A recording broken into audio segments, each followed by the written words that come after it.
اعوذ باللہ من الشیطان الرجیم بسم اللہ الرحمن الرحیم. ناظرین السلام علیکم. نن به زه تاسو ته د علماو هغه کلیپونه پیش کوم. ناظرین داسې کلیپونه دي که یو سړی خفه وي نو هغه مو خاندي. زه تاسو ته هم دا درخواست کوم چې علما سره مینه ساتئ. هغه علما چې د الله او د رسول په مینه کې موږ ته دین را رسوي. هغه علما چې د عیب نه پاک وي، د لویۍ نه پاک وي، سادګي پکې وي او د الله او د رسول مینه ورسره وي. ناظرین دنیا په ډېر بد حالات کې روانه ده. په دې بد حالات کې موږ له پکار دي چې موږ د علماو سهاره والو او په دې سوشل میډیا موږ د هغه شیانو نه ځان وساتو کوم چې زموږ ذهنونه خرابوي. ناظرین د علماو یا د ښو خلکو ویډیوګانو کتلو سره په انسان کې د اسلام مینه پیدا کیږي او د ښو خلکو سره د مینې په وجه باندې الله تعالی دې موږ ته ایمان نصیب کړي. ناظرین کوشش کوئ د داسې ښو خلکو چینل یې سبسکرایب کوئ او دوی ته د اورېدو خپله پیدا رسوئ. په سبسکرایب باندې نه ستاسو نقصان کیږي بلکې ستاسو د ایمان پہچان کیږي. ناظرین تاسو بور کومه نه، نو راځئ چې د دې علماو صاحبانو دا کلیپونه واورو. خو موږ باجوړ والا بنیر والا ډېر سادهګان یو سړي میلې ته خر بوتو نو ماسپښین مازدیګره پورې خرڅو نو نه خرڅېدو نو یو دلال لی ورکړو دلال ته یې وایي چې د دې مصیبت نه مې خلاص کړه. نو هغه ورته وي پسو یې خرڅوي وي په 1000 روپۍ وي خو زه یې په 2000 خرڅ کړم نه په 1000 څوک نه دي نو وي که ما خرڅ کړو نو بیا وی نه نور شته شو خو ماله به 1000 راکړي. د ده سره یو څادر و هغه یې پرې واچوم وی خلکو دا قندارې خر دی دا ما د قندهار نه راوستی د دې خر په خاندان باندې محمود غزنوي سفر کړی دی دا ډېر یو عربي نسل خر دی او دا خوبۍ دی پکې خر نه دی ټټو دی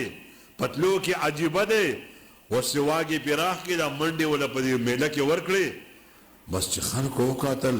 خلک پرې راپنګ شو پسو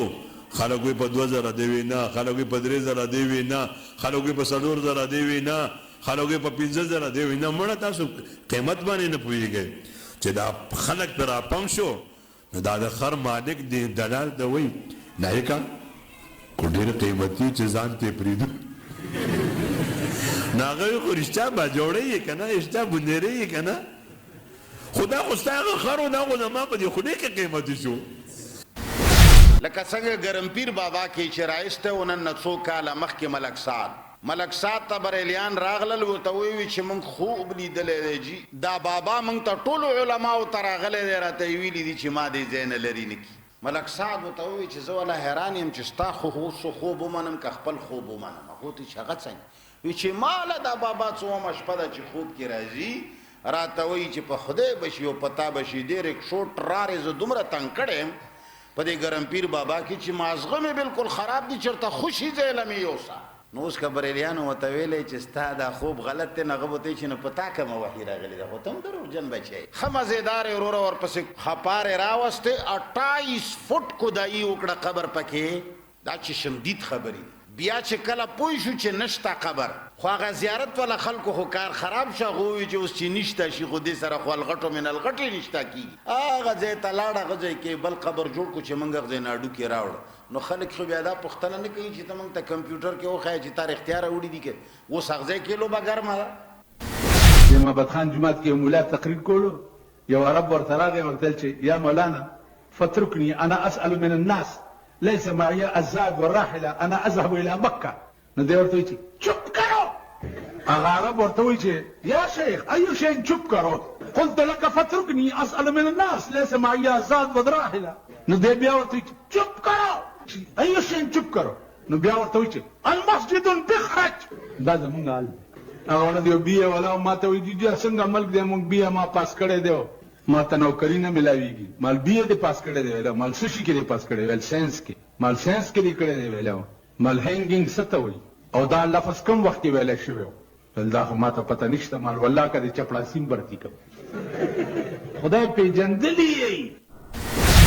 ماشومانو کنه نو جنگ مو کو محله کې یو تر زوی نو ګټه راواغسته نو بلې وښتون دایو واړو واړو مونږ کور ته خوراک اوس په ګیله راځي اوس دا غالک د کور اوس ګیله را روانه د ټول را ورسېده چې دا ستاسو هلک لګېدل دی زمونږ د ماشین ویشتل دی په ګټه باندې زما والد صاحب دی راوغوته لکه څه لري څنګه دې ویشت ما خو نه دی ویشتلی دا سر یې څنګه خوږ شوی دی زه دغه شانتې په لار روان وم بس خپې نه مې ګټه اوچته شي په اوس خو ښه دی چې پردي واده لدي دا زره د پلاستیک ګوتې وړي سړي دومره روجې نه خوري لکه ښځې چې خوري او خوري نه کور ته وړي یو خو ښځو کې دا یو مصیبت دی خفه کېږي دی نه بلکې په سنتو د عملو کې چې پردي واده لدي ټول د سیل مې واړه سلیمان بچي ځان سره بوځي او لرې به وادي چته او د دې لور بچه ته په هغه دغه کې وادي په پېښور کې او په یو ځای بل ځای به وادي په هغه باجا بامخیل او صوابی کې ټیلیفون نن سبا خو موبایل شته بچې د کاکا د ماما د ترور د زوی دی واده دی او ګوره ټول راځی نو هغه هم خپل بچي ټول راولي او دې هم ورپسې خپل بچي سکول نه هم ورته چوټي کړي او د سیل مې په واده ورشي او چې په واده ورشي او لومبی غوړی راشي نو پلاستیک ګوتې راوباسي مخکې نه یې وله تیاره کړي پکې غوړی ور واچوي په دې پېښور کې دا جنټلمینان نه دي جنټلمین پېژنئ دا کباړ کې چې د 10 روپو پتلون اغوستي کباړ کې د 10 روپو پتلون د شلو او د 10 روپو کوټه چولی او د 50 روپو هغه تورې چشمې چولی او کونټه لاس کې غشتي دا نه لوی سیکرټري جنرال جوړ کړي نور غریب لد اردوم نه ورځي خو شکل جوړ کې بوټان پالش کی او د اتوار پر په شادي حال مفتو کې وردن نشي هلته خو شادي حال کې ډوډۍ وکړ په شادي حال ورشي داسې شکل یې جوړ کړی چې هغې ورته رلی نه سلوټ کوي جي سلام علیکم زوی وایي د پلار به مې میل بی او پلار وایي د زوی به مې میل بی او هغه داسې شکل جوړ کړی خو پوره پولټیکلي جټ ښکاري هغه ته څوک ویلی شي چې تا کاډو خایا ښه مدېدار لاړ شي ډوډۍ وخوري او وښکو باندې جبه ومږي وروي په خېټه لاس راکاږي بیا په بل شادي حال ورشي دا ډېره لویه ګناه ده او جرم اکثر په دې ودونو کې موږ ته خلک وایي یاره چې موږ خو د 400 کسو ډوډۍ بندوبست کړو خو 600 پرې رالل موږ خو د 400 کړو 800 پرې رالل نو د 800 د اسمان نه شیطانان خو نه راکوزېږي چې هغې یې خوري دا بې دعوته خوري بې دعوته پردی ډوډۍ راتلل دا په شریعت کې ګناه ده دا ناروا دی او حرام دی دې له بلکل نه ورځئ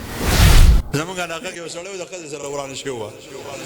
سودا به یې راوړه نو وی ما خو سودا راوړې ده که څوک یې پخوي نو او چې هغې به پخه کړه نو وی ما خو ډوډۍ پخ کړله که څوک یې خوري نو تاسو سره خو دا معامله ده ته دې خوا ګوري هغه دې خوا ګوري ناظرین تاسو واورېدل نو دا مزایه خبرې مې خو دا ډېرې د عبرت خبرې مې نو انشاءالله موږ به دې نه عبرت الو بیا به انشاءالله بلې ویډیو کې ملاقات کوو د هغې پورې اجازت غواړم الله هم خوشحاله آباد لره السلام علیکم